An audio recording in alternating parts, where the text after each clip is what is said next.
Bismillahirrahmanirrahim. Assalamualaikum warahmatullahi wabarakatuh.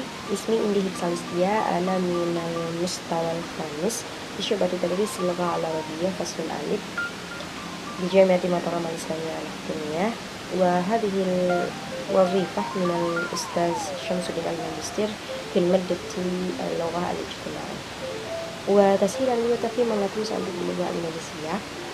Baik, jadi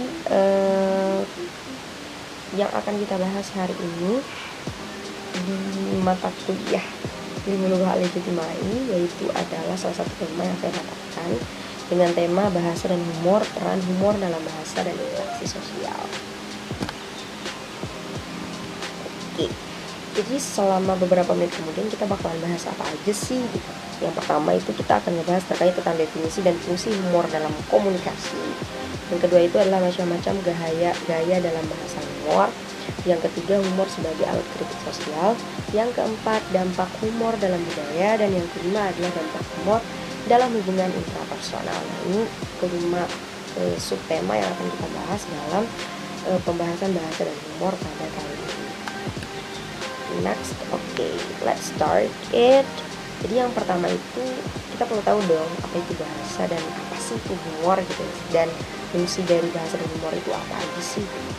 Nah, jadi di sini bahasa merupakan sistem lambang bunyi yang digunakan untuk mengekspresikan ide, gagasan, dan pikiran seseorang secara lisan. Jadi as we know gitu kan, manusia itu adalah makhluk sosial yang nggak bisa hidup sendiri gitu.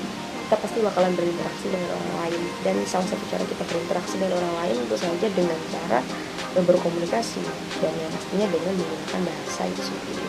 Nah, jadi secara simpelnya bahasa itu adalah merupakan alat komunikasi yang digunakan oleh satu orang ke orang lainnya, entah itu untuk berbagi informasi, entah itu untuk berbagi pengalaman dan lain sebagainya. Jadi bahasa merupakan sistem lambang yang untuk mengutarakan ide, gagasan, dan pikiran. Jadi manusia itu kan diciptakan dengan akal ya. Jadi setiap manusia, setiap orang itu pasti punya ide, setiap orang pasti punya gagasan, setiap orang pasti punya pikiran, dan setiap orang mungkin pasti punya saran dan kritik tentang kehidupannya sehari-hari. Nah, jadi dan salah satu cara untuk mengekspresikan ide, gagasan, dan juga pikiran itu sebenarnya ada banyak caranya, dan salah satunya itu adalah dengan menggunakan humor. Nah, jadi humor itu apa sih? Humor itu adalah sarana paling baik untuk mengeluarkan unek-unek yang ada di pikiran kita, untuk mengeluarkan unek-unek yang ada di hati kita gitu kan. Nah, jadi entah itu dari segi bahasa basi mungkin, atau untuk menghilangkan stres dalam kehidupan kita. Nah, itu salah satu fungsi dari humor itu sendiri. Jadi orang-orang cerdas itu biasanya melepaskan diri dari himpit-himpit dengan cara membuat lelucon supaya enggak serius-serius amat nih kehidupan gitu. Nah, terus jika bahasa sebagai alat komunikasi, maka humor itu memiliki beberapa fungsi. Yang pertama, digunakan seseorang untuk mencairkan suasana dalam menjalani komunikasi sosial. Yang aku bilang tadi, kita kan nggak mungkin ya kalau berinteraksi dengan orang, misalnya baru ketemu dengan temen nih, terus kita kayak langsung formal banget, kita kayak serius banget, enggak juga. Jadi kita perlu bahasa basi, kita perlu mencairkan suasana, kita perlu ice breaking, kita perlu melontarkan ujaran-ujaran yang bersifat humor gitu. Terus yang kedua itu untuk ungkapan satir terhadap sesuatu. Jadi supaya satir itu semacam bagaimana bentuk penolakan terhadap sesuatu. Nah, terus yang ketiga itu digunakan sebagai alat aktualisasi diri dan sebagai hiburan penghilang kejenuhan.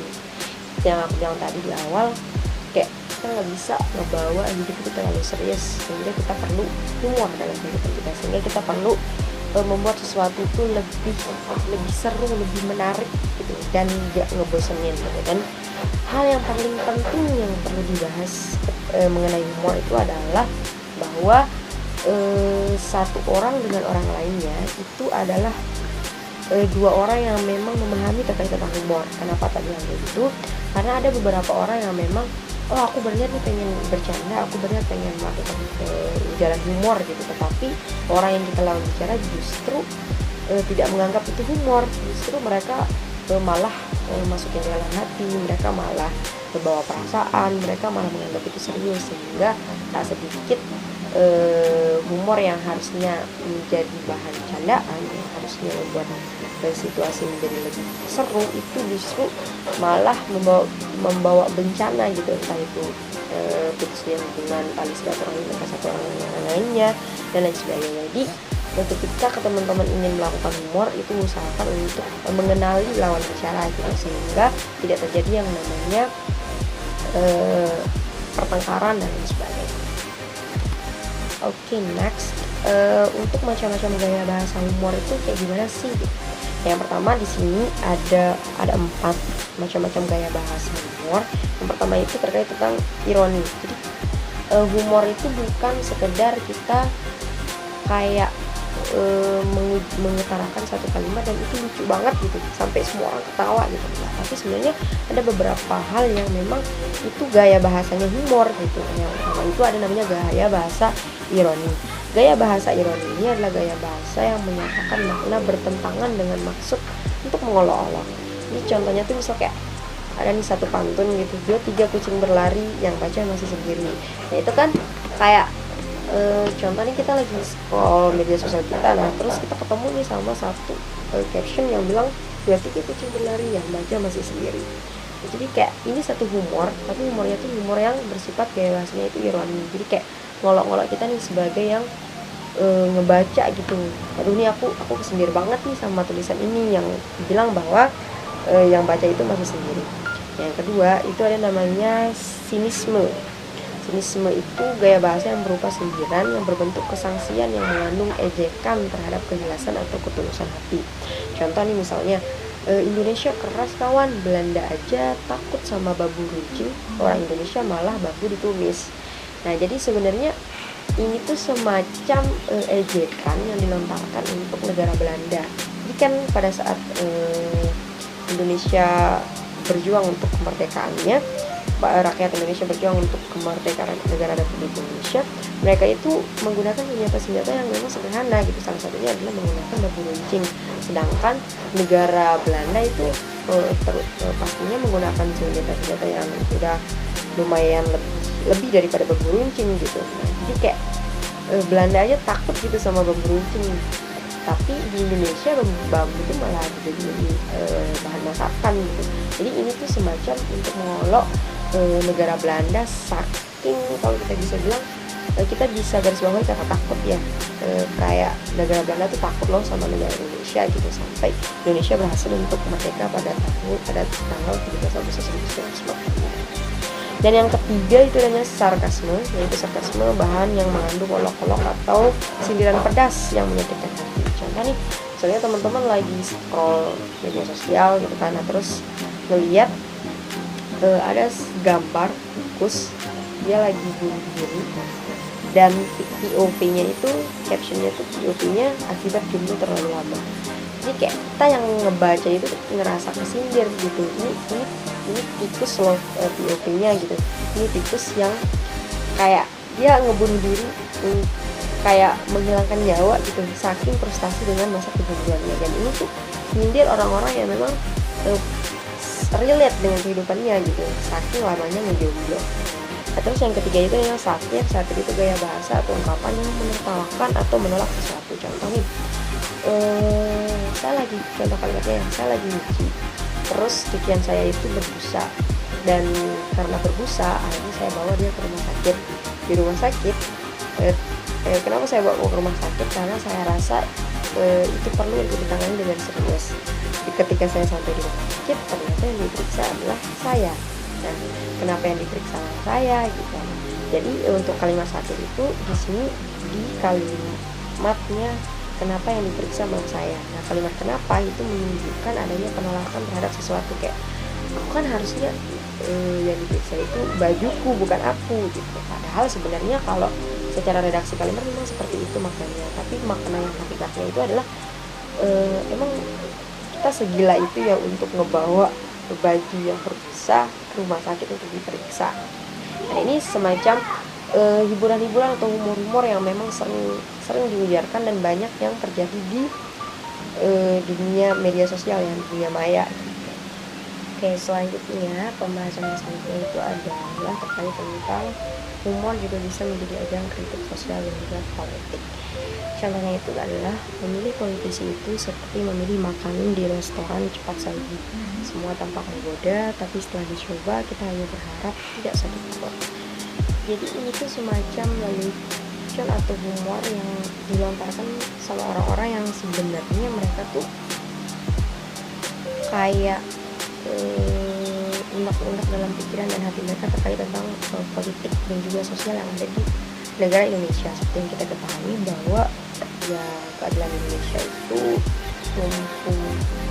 tumpul ke atas, tajam ke bawah. Jadi sebenarnya kalau bisa dilihat dari media sosial, tentu saja banyak sekali orang-orang yang mengkritik, mengeluarkan ide, gagasan, dan pikiran mereka itu melalui humor-humor yang mereka tujukan sebenarnya untuk para politisi, sebenarnya untuk para masyarakat dan rakyat Indonesia gitu. Tapi mereka nggak to the point untuk menjudge salah satu politisi, tidak langsung to the point menjudge politik yang ada di Indonesia, tapi mereka membungkusnya dengan bahasa humor agar suasananya itu nggak terlalu tegang. Jadi dalam konteks humor, dalam konteks bahasa, humor juga bisa menjadi ajang untuk kritik sosial dan juga politik supaya tidak terlalu tegang, supaya membahas terkait tentang ide, pikiran dan gagasan itu lebih luas lagi, gitu, lebih bisa diterima oleh banyak kalangan. Terus selanjutnya itu dampak humor dalam budaya. Yang pertama adalah kritik dan sosial politik. Jadi gimana masyarakat itu bisa mengkritik, bisa membungkus ide dan gagasan mereka itu dengan cara yang lebih nggak terlalu tegang gitu, nggak terlalu serius gitu. Jadi bisa dibungkus dengan cara dibawa dengan bahasa humor. Dan juga lebih mudah dan mengubah perspektif bahwa pembahasan terkait tentang politik itu nggak harus dibawa dalam sidang pengadilan gitu, enggak, tapi masyarakat juga bisa loh menggunakan media sosial mereka, menggunakan YouTube mereka, menggunakan akun IG, Instagram dan TikTok mereka untuk mengeluarkan suara mereka. Terus yang kedua itu adalah hubungan dan relasi sosial. Jadi ketika seperti yang saya bilang di awal, kita kan gak mungkin ya ketemu orang langsung serius banget pembahasannya gitu. Kita perlu basa-basi, kita perlu mengurangi ketegangan dan juga membangun komunitas supaya kedekatan emosional antara satu orang dengan orang lain itu bisa terjalin.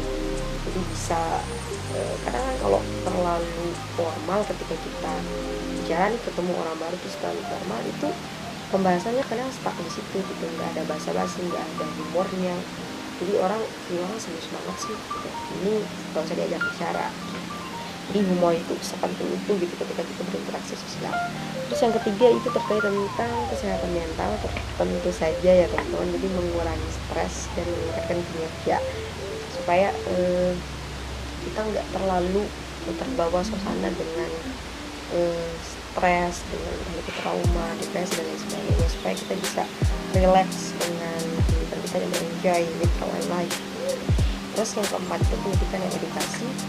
Nggak sedikit humor yang memang sebenarnya dia humor, sebenarnya dia bercandaan gitu, tetapi ada banyak nilai-nilai edukasi yang bisa kita ambil dari humor tersebut gitu. Sehingga